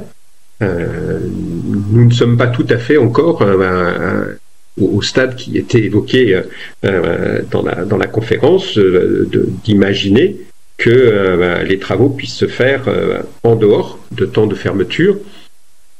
Il est important que vous sachiez aujourd'hui, c'est que l'avancée qui a été faite pour insister sur la question des fermetures fait que nous avons maintenant les deux entités SNCF Réseau, Aura et Occitanie, qui d'abord travaillent ensemble sur ces aspects et font que nous ne devrions plus être dans la situation de fermeture non concertée et surtout redondante. Donc, mais évidemment, tout cela est long à mettre en place, hein, parce qu'entre le moment où c'est décidé et le moment où ça se fait, là, actuellement, il s'agit des projections pour l'année 2024. Donc, évidemment, c'est pas tout à fait dans l'immédiat. Je pense que tout cela, à mon sens, conforte le besoin qu'il y ait des initiatives comme celles que vous tenez aujourd'hui, qu'il y ait celles qui sont annoncées cet été pour continuer à valoriser et à porter la ligne, parce que cela alimente les choix politiques qui ont fait et qui ont été faits par les régions, d'être au rendez-vous du financement en complément de ce que fera l'État et soyez assurés que nous maintenons les discussions et les négociations serrées avec l'État. Alors certes, nous sommes dans une situation depuis hier soir, je pense sans doute dans la journée, avec un gouvernement qui va changer, mais les services de l'État avec lesquels nous sommes en discussion, eux, continuent. Donc il y a bien sûr les interpellations des membres du gouvernement, mais il y a aussi le maintien vis-à-vis de l'autorité organisatrice qui est l'État et la continuité des services de l'État. Donc nous ne nous sommes pas mis en pause durant cette période et nous ne serons pas en pause durant cette période. Voilà, c'est quelques mots à ce stade, mais je pense que une initiative comme celle d'aujourd'hui, avec l'apport qui a été celui qui vient d'être fait, et aide à conforter la mobilisation pour, en l'occurrence, la ligne du Cévenol, dont chacun, je crois en tout cas, bon nombre savent à quel point elle m'est personnellement très chère. Merci Jean-Luc Gibelin, et nous vous remercions de votre participation et puis surtout du soutien par rapport à notre association depuis le début. Et donc maintenant on peut peut-être passer au débat avec la salle. Là, qui veut poser la première question ou faire une première remarque? Mais on pourrait se mettre peut-être les trois ici, non? Comme ça, je sais pas. Bonjour, donc moi je suis Stéphanie Picard et je suis la porte-parole du collectif des usagers de la ligne SNCF Clermont-Paris. Donc tout d'abord je voulais vous remercier de nous avoir invités. C'était passionnant de vous écouter monsieur en prime. Et j'ai l'impression, alors on se côtoie de loin via les réseaux, enfin via des échanges mails, mais on a quand même besoin de travailler ensemble aussi, parce que sur le Cévenol, je pense que beaucoup de gens utilisent le Cévenol pour se rendre à Paris. Donc, quelque part, on doit forcément travailler ensemble. Et quand vous disiez, monsieur, qu'il doit y avoir, avec l'ultramodal, des connexions organisées, moi j'habite Vic-le-Comte, qui est une petite commune au sud de Clermont, qui est desservie avec beaucoup de chance par le TER. Il se trouve que je suis élue aussi à Vic, mais ça, on s'en moque un peu. Et en fait, je travaille à Paris, je télétravaille beaucoup, et j'ai un emploi à Paris, donc je vais 2 jours par semaine à Paris. Quand je prends le train, j'arrive à... Alors, je ne sais plus parce que les horaires changent tout le temps, mais on va dire qu'actuellement, j'arrive à 19h30 et 1 à Clermont, et le TER est parti à 30. Alors, des fois, il part à 28, des fois, il part à 31. Il faut vraiment... Alors, même, je me considère comme encore un peu jeune, j'ai pas le temps de courir et d'attraper mon TER. Ça fait juste 6 ans que j'essaie de le signaler un peu partout, même à travers ce collectif, et rien ne bouge. Voilà, il y a quand même des choses... C'est quand même un feeder, fatalement, le train de Paris, pour ce TER du Sud qui dessert Issoire et tout un tas de petites communes. Là, on est en dehors du Cévenol, mais voilà, je voulais juste illustrer ce que vous disiez, que ça semble idiot. Alors, j'imagine bien que la région et ceux qui décident des horaires ne sont pas complètement idiots, et que si c'est comme ça, c'est qu'il y a une raison. Mais c'est vrai que de travailler en ayant ça comme objectif, c'est peut-être une bonne chose. En tout cas, merci vraiment pour l'invitation et pour la conférence.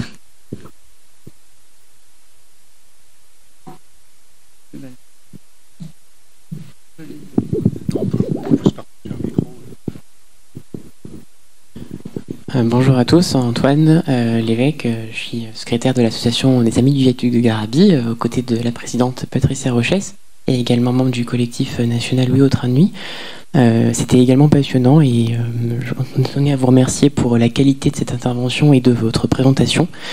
Moi j'avais 2 questions que m'a inspiré vos travaux. Par rapport à la Suisse, justement, parce que je pense que vous êtes quand même très en avance sur nous, et les exemples chez vous, ils sont nombreux, mais ils sont pertinents. D'une part, par rapport à la tarification que vous pratiquez en Suisse, quel est l'apport de la tarification intégrée que vous avez mise en place avec des passes globaux qui permettent d'emprunter aussi bien le bateau sur le lac Léman que le train, que les transports urbains à Lausanne et à Genève? Comment avez-vous constaté cet apport-là sur la fréquentation de vos trains? Ça, c'était peut-être la première question, si vous le voulez bien. Et puis après, vous avez parlé du nécessaire investissement, qui est cardinal en matière de transport. Mais comment voyez-vous l'articulation entre les différentes autorités organisatrices des transports? Je sais qu'en Suisse, il y a 3 niveaux, je crois, c'est fédéral, cantonal et puis plus local, agglo ou communal. Mais quelle doit être l'implication?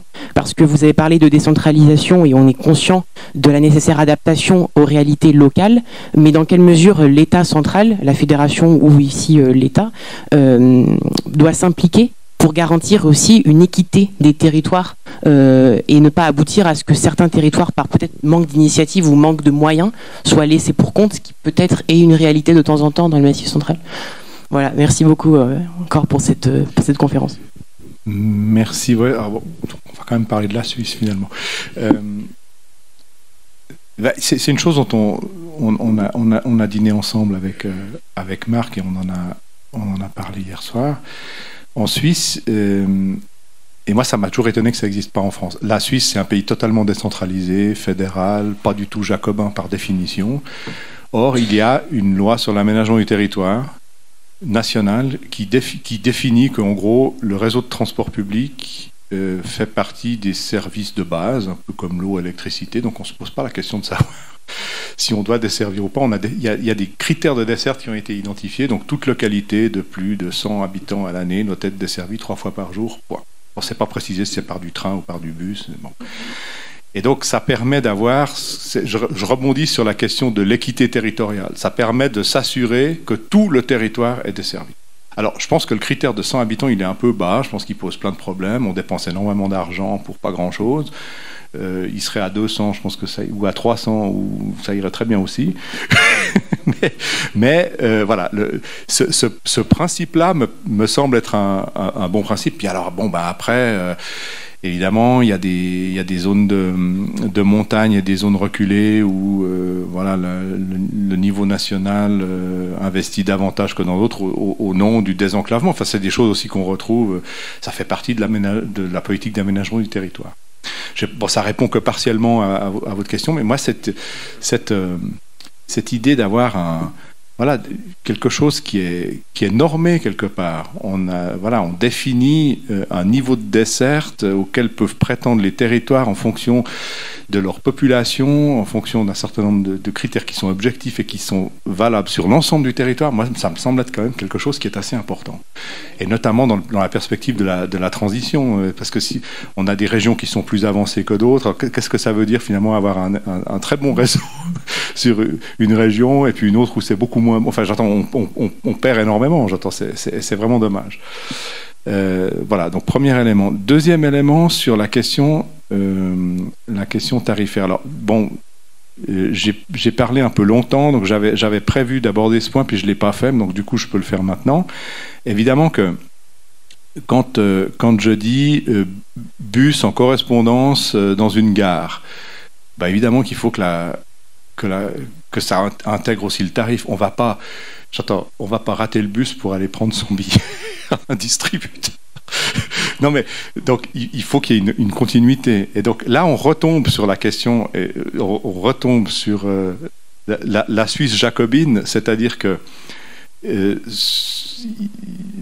l'Office fédéral des transports, qui est l'organisme qui gère l'ensemble du système de transport, oblige l'ensemble des opérateurs, Donc tous les opérateurs, y compris ceux qui sont sur les lacs et autres, les bateaux, bus urbains, bus régionaux, cars postaux, toutes les compagnies de chemin de fer, etc.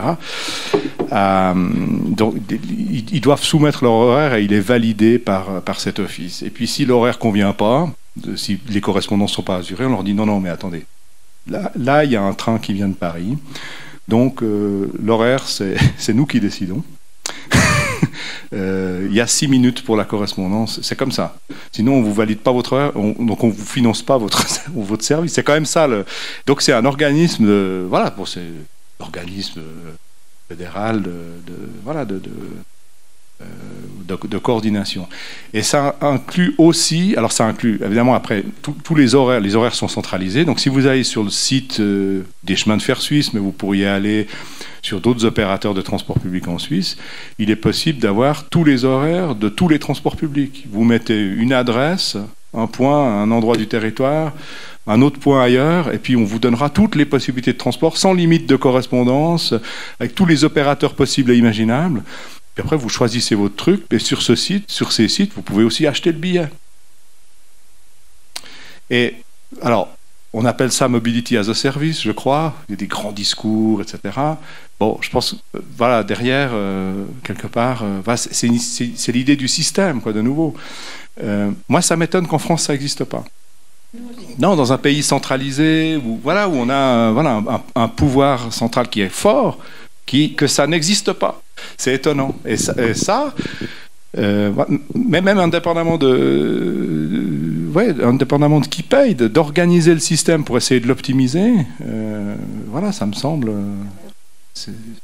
mais bon. Donc après, pour vous répondre sur qu'est-ce que ça fait en termes de... C'est pas évident de répondre à ça par rapport à la Suisse, parce qu'en fait, ce système de tarification intégrée, il existe depuis très longtemps. Donc je sais pas ce que serait la demande s'il n'existait pas. C'est toujours difficile de... Mais on peut bien imaginer que ça a un impact, ça a un intérêt.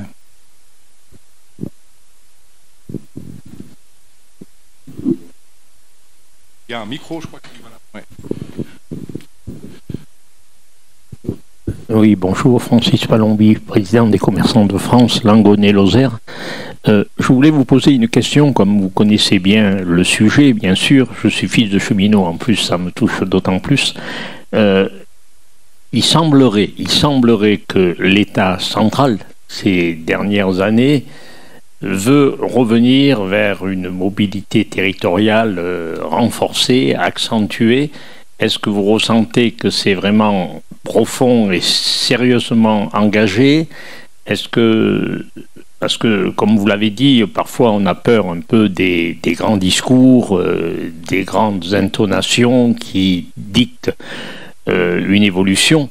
Parce que, je voulais vous poser cette question. Deuxièmement, le fait de revitaliser les gares, les trains, les lignes intérieures, ça nécessite, je pense, et certaines sont un peu en perdition, c'est les gares.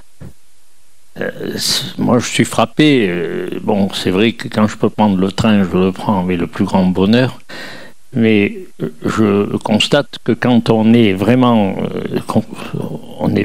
à utiliser les lignes très, très rurales, très intérieures, les gares tombent en ruine. Et je pense que sur des parcours ferroviaires, la qualité du point d'accueil, d'où on part, où on arrive, c'est quand même important. Alors, il y a une nouvelle, sur le principe, il y a des élections, il y a un nouveau quinquennat qui s'amorce. J'ai eu l'impression que, à quelques reprises, le Premier ministre a donné un sentiment de vouloir reprendre le soutien, apporter un soutien et revitaliser ces lignes très intérieures. Est-ce que c'est votre sentiment ou ça reste pour l'instant des annonces politiques? Merci. C'est difficile de vous répondre parce que j'ai un regard un peu plus lointain et extérieur, mais vous aurez peut-être un avis, messieurs. Mais peut-être avant de vous... Il y a un point sur... Alors, peut-être deux choses. D'abord, moi, je partage complètement votre opinion sur les gares. Je pense que c'est absolument essentiel. Et il y a un espèce de contraste entre des matériels qui sont souvent neufs maintenant et des gares qui le sont, on va dire, moins. Mais en tant qu'usager, on sent bien si la puissance publique, d'une manière ou d'une autre, souhaite qu'on ait l'usage qu'on a. Et là, il y a une espèce de... Je sais pas, il y a quelque chose d'incohérent, c'est-à-dire on nous dit il faut prendre les transports en commun pour des raisons, voilà, c'est une priorité politique. On arrive à la gare, elle est en ruine, la gare. Et donc elle dit tout, sauf que c'est une priorité politique. Et donc là, il y a quelque chose. Voilà, on pourrait faire l'exercice. Voilà, on nous dit de marcher, mais encore faut-il qu'il y ait des trottoirs. Enfin, j'attends. Bon, je pense que là, il y a vraiment un sujet. Je pense que vous mettez le doigt sur quelque chose qui est extrêmement important et qui dépasse, qui a intégré finalement la question de la qualité de service. J'entends. Qualité de service, c'est évidemment le train qui circule sur moi, mais c'est aussi l'accueil en gare. C'est qu'est-ce qui se passe quand on sort du train. Voilà, comment est l'information? Est-ce qu'il y a un guichet? Etc.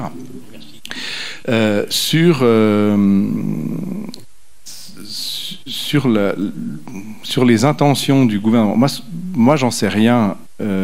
Par contre, ce que je peux vous dire, c'est que la population a changé par rapport à ça. On a mesuré à travers différentes enquêtes l'attitude de la population française à l'égard de différents moyens de transport. L'attitude à l'égard des transports publics est beaucoup plus favorable maintenant qu'elle était il y a 15 ans. C'est aussi le cas pour le vélo. Et pour l'automobile, on sent un certain tassement.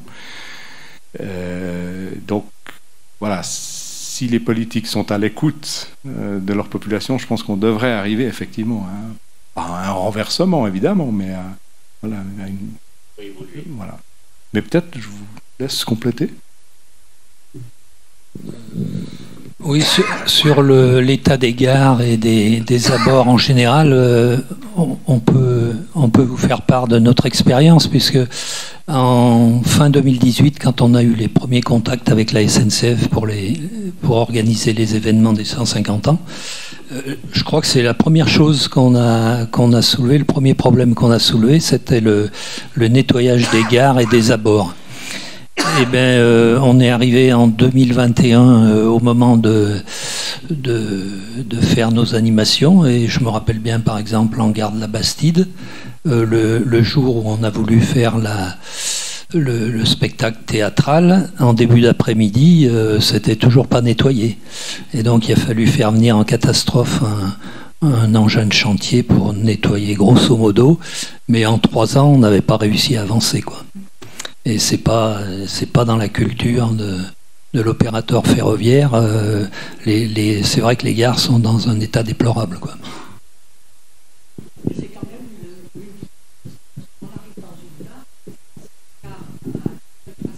Marité, tu as un micro, tu appuies sur le bouton rouge. Le bouton speak, voilà. Celui-là, voilà. Voilà, speak. Ça s'allume. Voilà, bon, je suis Marité Chasper, je me présente quand même, et je suis adhérente de l'association Vive le train Sévenol, et de plus, je m'occupe au niveau touristique beaucoup de randonnées. Donc, j'essaye d'en faire, et en utilisant notre train Sévenol, bien sûr. En plus, nous avons le long de la ligne de beaux sentiers de randonnée, escarpé, du plat, on a vraiment le choix, avec une belle vue sur la vallée de l'Allier et et des jolis villages.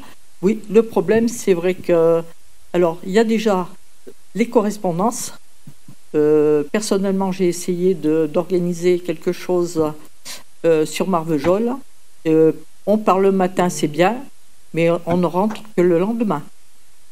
Si on veut faire 20 km à pied dans le secteur de Marvejols ou quoi que ce soit, si on veut revenir sur Langogne ou Chapeauroux, on oublie, on passe la nuit dans la nature ou à l'hôtel, mais on ne rentre pas le soir. Donc, il y a ça qui est à signaler. Il y a effectivement le nettoyage le long de la rivière, qui est un petit peu désastreux à certains endroits, mais ça, c'est un petit peu en dehors de la SNCF.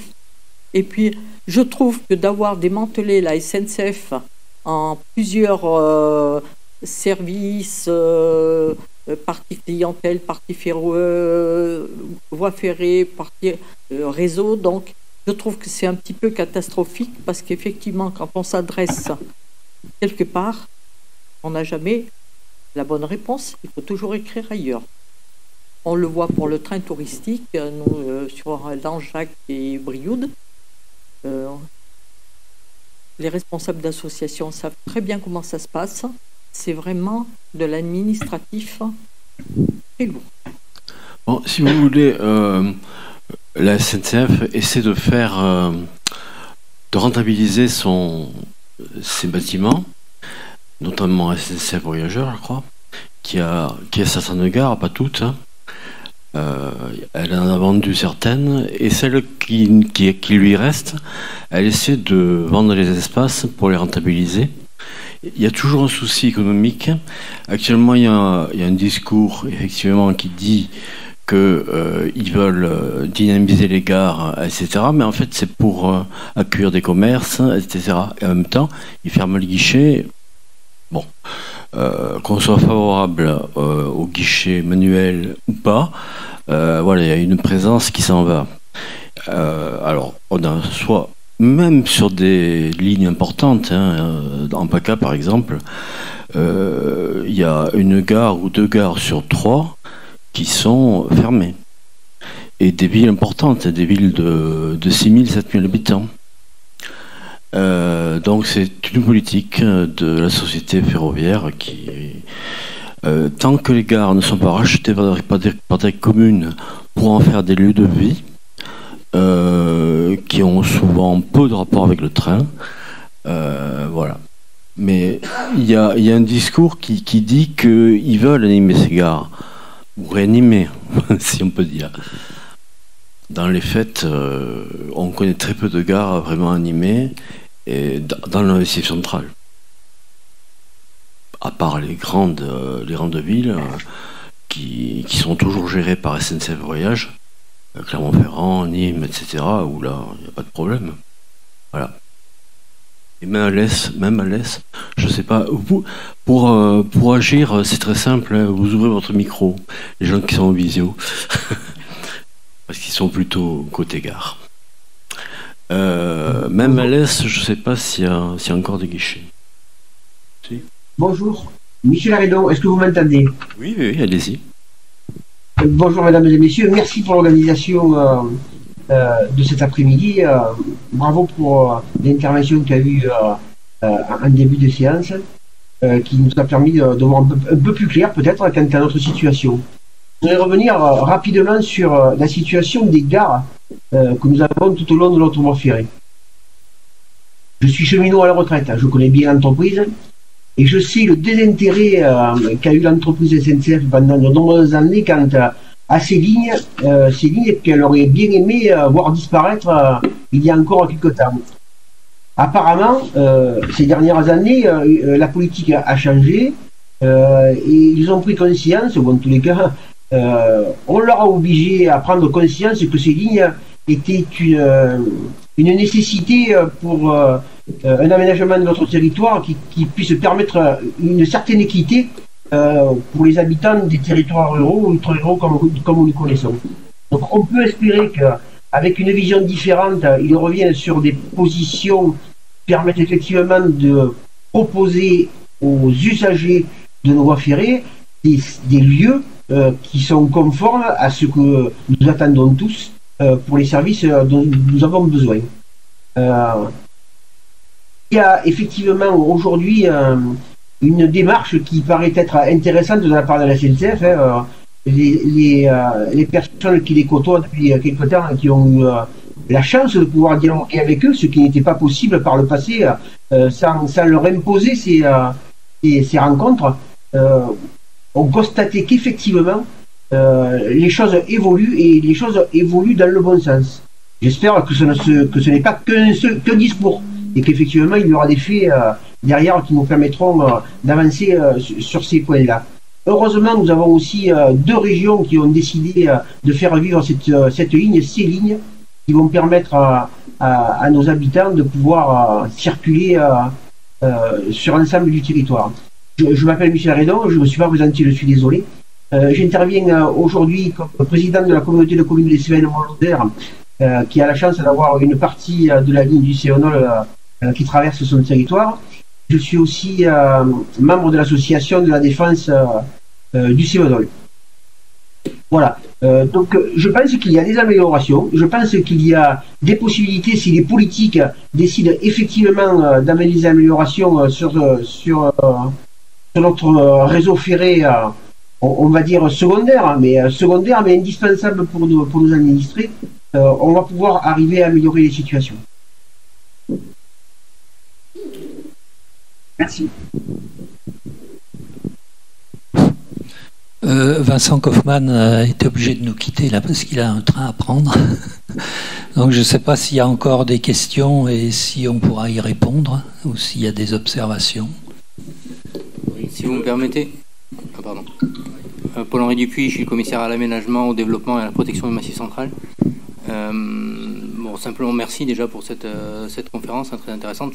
C'est un peu dommage que M. Kaufmann ne soit plus là parce que j'avais effectivement quelques questions, interrogations. Bon, on partage complètement les constats sur les enjeux d'organiser le rabattement, sur les enjeux d'améliorer l'accueil, enfin sur les enjeux d'adapter les cadencements, les correspondances, etc. Avant d'aller plus loin, je voulais juste insister sur le fait que les deux régions sont exprimées, sur le fait que l'État est dans la discussion, c'est-à-dire qu'en fait, c'est pas simplement les deux régions qui sont en train de réfléchir au devenir du Cévenol. Il y a des propositions de l'État et donc il y a des discussions en cours avec les régions. Il faut pas avoir l'impression, ce qui pouvait quand même être un petit peu ressenti, que l'État ne propose rien et qu'il n'y a pas de discussion. Non, on discute avec, c'est pas à mon niveau, mais avec Jean-Luc Gibelin et avec Monsieur Aguilera. Et donc il y a bien un travail qui est fait. Donc ma question à Monsieur Kaufmann, c'était plus par rapport à l'exemple Merano-Malès. Là, on est sur un linéaire de 60 km. C'est pas du tout la même problématique à mon sens que les 303 km du Cévenol.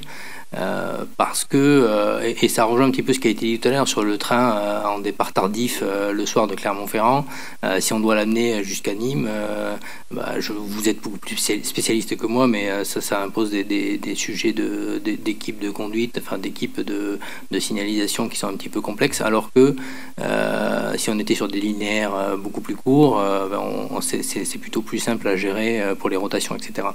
Et du coup, je me pose la question de est-ce qu'il... mais j'ai pas d'a priori par rapport à ça, mais comment dire, la main a été un peu tendue par M. Kaufmann tout à l'heure.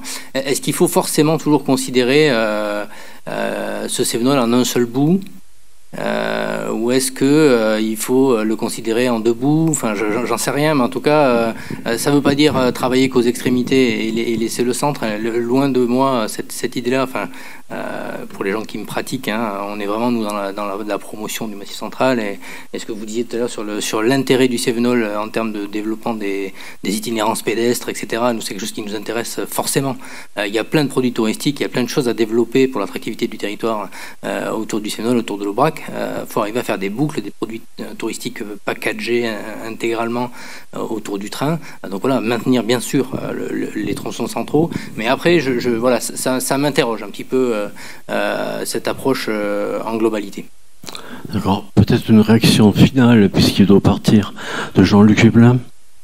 Il faut ouvrir le micro, votre micro. Merci.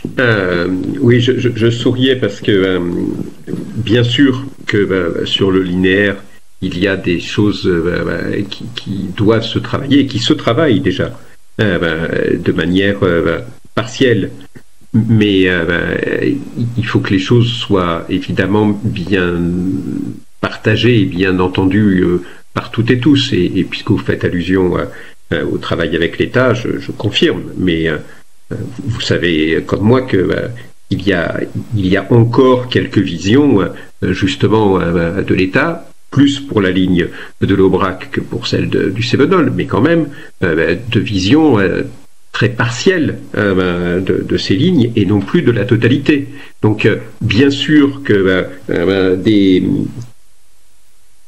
des moyens de développement ont toute leur place en complément sur des parties de la ligne, et bien évidemment la ligne des Cévennes, si je prends la partie Occitanie, n'a pas le même niveau ni d'offre ni d'intérêt en termes de population desservie sur Nîmes-Alès, sur Alès, Génolac, et puis ensuite Villefort, et puis ensuite sur Villefort-Langogne, où nous passons après en région Aura, et donc il peut y avoir bien évidemment des offres différentes sur ces parties, mais pour autant l'intérêt de la ligne du Chevenol est que bien entendu elle soit maintenue dans sa totalité, parce que ça a été rappelé symboliquement dans le rappel tout à l'heure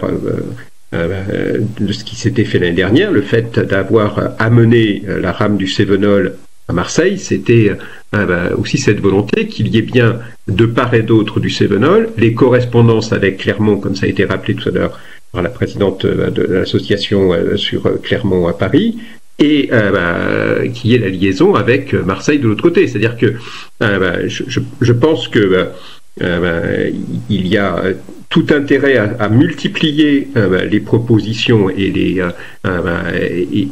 les possibilités de compléments, mais qu'il faut en même temps être très attentif à ce que l'ensemble de la ligne soit préservé et que ce soit bien une liaison ferroviaire, parce que il pouvait y avoir, et il y a eu des visions où il pouvait y avoir des tronçons ferroviaires et des compléments routiers. C'est évidemment pas notre volonté, et nous pensons qu'il y a un intérêt à avoir cette ligne en totalité, avec des offres tout à fait adaptées en fonction des territoires qui sont des territoires différents.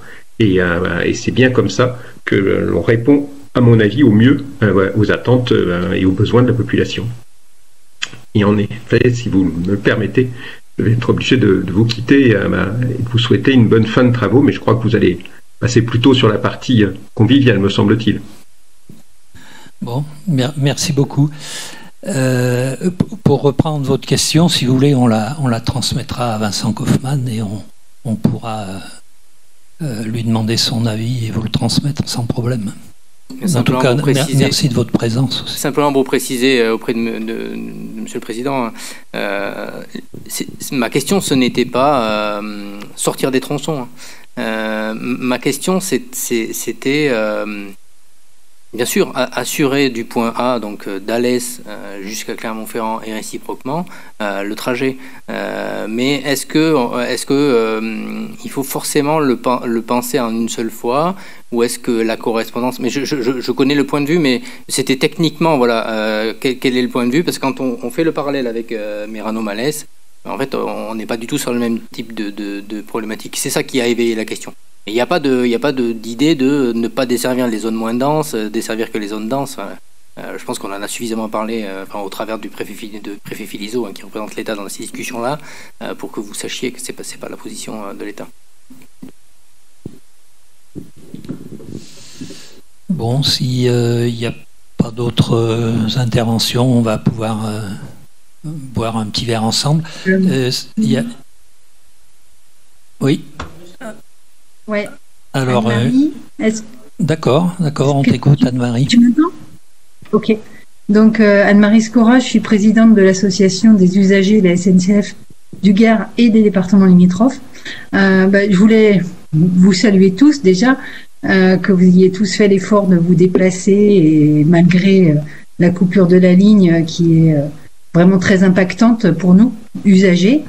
Je remercie aussi les personnes du conseil là, qui sont présentes, et je salue bien sûr le monde associatif qui, sans sa présence et sans son acharnement, sans lui, cette ligne n'existerait plus, c'est certain. Donc aujourd'hui, c'est surtout ça qu'il faut saluer et vous dire à tous qui réfléchissez beaucoup que nous, on est présents et que ce sera avec ou sans vous de toute façon, parce que cette ligne, elle a vraiment un grand intérêt, et c'est vraiment ça qu'il faut retenir. Après, que vous l'utilisiez ou pas, que vous réfléchissiez à des produits, à des manières d'envisager les choses, je crois que M. Kaufmann, il a tout dit. C'est des choses que nous, on porte aussi. C'est bien qu'il y ait eu ce discours, parce que c'est un discours d'une personne, d'un universitaire, voilà, qui peut-être portera un peu plus, mais nous aussi, on le porte et on s'en saisira pour vraiment... permettre à la ligne de vraiment se développer avec tout le mérite qu'elle doit avoir. Voilà. Merci en tout cas. Je participerai de cœur au moment convivial et puis certainement on aura l'occasion de se revoir bientôt. Voilà. Merci à tous. Merci. Encore une intervention, non? Oui.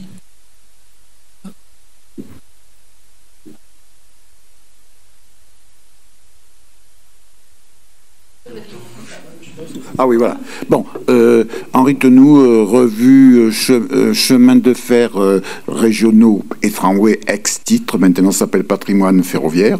Bon, je pense qu'actuellement, dans toutes ces lignes, comme la ligne des Cévennes, comme de la ligne de l'Aubrac, comme beaucoup d'autres lignes, il y a de gros efforts qui ont été faits au point de vue matériel roulant.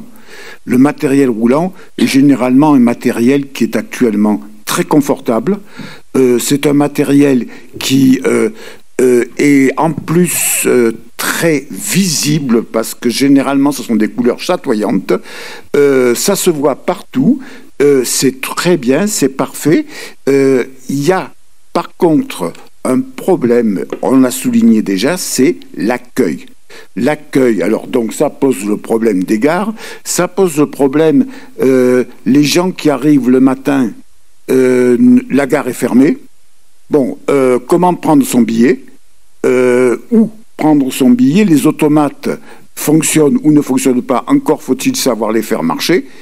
Et ensuite, il y a un autre problème qui est, mais alors là, le conférencier l'a souligné tout à l'heure, c'est l'infrastructure.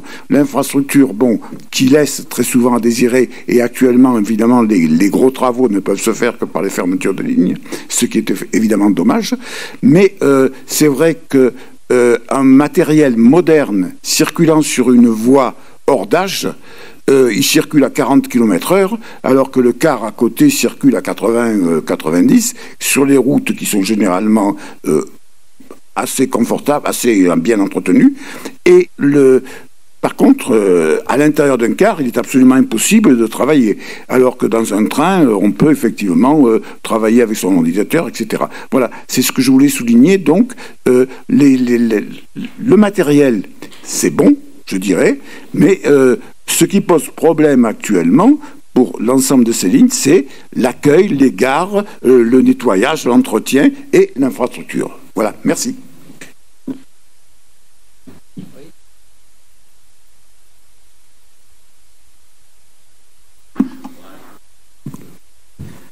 Oui, Raymond Amblard, je représente la structure Orbimob, donc qui réfléchit sur la promotion et l'organisation des mobilités à l'échelle de la région Auvergne.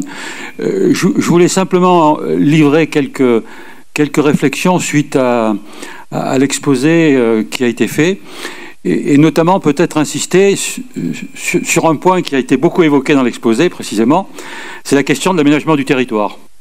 Je crois que la démonstration nous a été faite que le succès de l'infrastructure ferroviaire est directement lié à la capacité que l'on a de la mettre en lien avec le territoire qui est autour, que ce soit pour l'aménagement de ce territoire ou que ce soit pour les correspondances et le lien avec les autres modes de transport. La réflexion qui me vient à l'esprit, moi professionnellement j'ai beaucoup travaillé dans l'urbanisme, dans l'aménagement du territoire et aussi dans les infrastructures ferroviaires et routières, et je pense que il faut se mettre en capacité de porter le problème en dehors du périmètre ferroviaire. C'est-à-dire qu'il faut porter la question du développement du ferroviaire dans les débats territoriaux. On a notamment des schémas de cohérence territoriale, on a des plus intercommunaux, on a des communautés de communes qui ont un grand espace, une grande dimension maintenant. Et je crois qu'un des défis pour promouvoir les mobilités, c'est de faire en sorte qu'on porte ces problèmes dans le débat territorial, pour que ça devienne une question qui est portée par les territoires. Je crois que ça nous a été très bien démontré, d'autant plus que certains de ces territoires ont la compétence mobilité, donc ils sont en capacité d'organiser la cohérence. Et on nous a bien démontré que le succès de l'infrastructure principale, ça repose avant tout sur la pertinence du système. Donc je crois que notamment il y aurait une question concrète, ça c'est une suggestion que je vous fais, c'est de savoir comment on fait un porté à connaissance lorsqu'il y a débat sur un plus intercommunal, sur un SCOT, comment on porte à connaissance les enjeux qui sont liés au développement de cette infrastructure, c'est-à-dire porter le débat dans le débat territorial au-delà du seul périmètre des acteurs classiques du ferroviaire. Voilà, c'était simplement cette réflexion que je voulais vous livrer.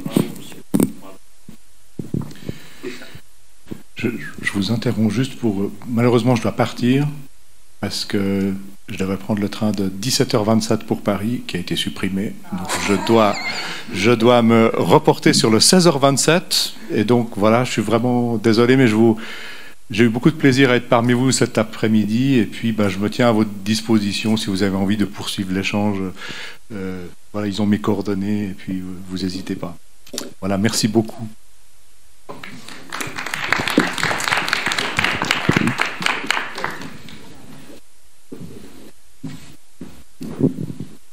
Encore une remarque, une intervention, non? Bon. Eh bien, je vous invite, il y a un petit salon qui est à peu près en face de l'accueil, là, et on peut se retrouver là pour boire un petit verre et partager un biscuit. Ouais. Et dommage pour ceux qui sont loin, mais tant pis pour vous, il fallait venir. Au revoir et merci. Bonne fin de journée à tous.